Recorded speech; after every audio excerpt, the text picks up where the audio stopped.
দিদি ভাই, আজ শুক্তো খেতে ইচ্ছে হচ্ছে, শুক্তো বানাই? হ্যাঁ, তুই যেভাবে বানাস ওইভাবে বানা। শুক্তোর জন্য যা সবজি লাগবে সব কেটে নিয়েছি। সঙ্গে নারকেল কুড়ে নিচ্ছি। ওর থেকে অর্ধেক নারকেল নিয়ে ওতে সামান্য জল মিশিয়ে দুধ বার করে নিচ্ছি। এদিকে মশলার জন্য আদা কুচি, কালো সাদা সর্ষে, পোস্ত, বাকি অর্ধেক নারকেল কোড়া, 8-10টা কাজু অল্প জল দিয়ে স্মুথ পেস্ট বানিয়ে নিচ্ছি। কড়াইতে সাদা তেল দিয়ে কেটে রাখা আলুগুলোয় নুন হলুদ মাখিয়ে ভেজে তুলে নেব।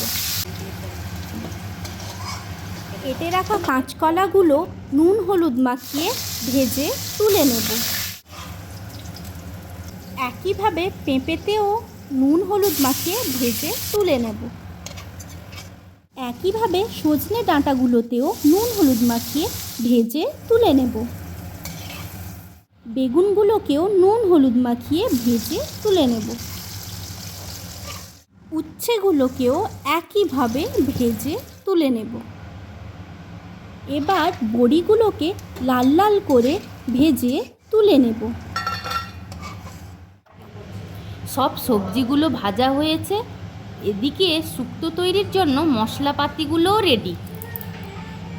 তবে ওই ভাজা তেলেই অল্প সর্ষের তেল দিয়ে ফোড়নে শুকনো লঙ্কা, তেজপাতা, 5 ফোড়ন ও আগে থেকে বেটে রাখা স্মুথ পেস্ট দিয়ে ভালো করে কষিয়ে ভেজে রাখা সবজিগুলো দিয়ে মশলার সাথে মিশিয়ে নিয়ে বার করে রাখা নারকেলের দুধ, ভাজা বড়ি, 1 কাপ গরুর দুধ ও অল্প পরিমাণে জল দিয়ে ভালো করে নাড়াচাড়া করে পরিমাণ মতো লবণ ও চিনি দিয়ে ঢাকা দেব কিছুক্ষণ। ঢাকা খুলে একটু নাড়াচাড়া করে আগে থেকে শুকনো খোলায় ভেজে গুঁড়ো করে রাখা রাঁধুনি, মৌরি, জিরে, শুকনো লঙ্কা ওপর থেকে ছড়িয়ে ভালোভাবে মিশিয়ে নামিয়ে নিলেই তৈরি বাঙালির শুক্তো।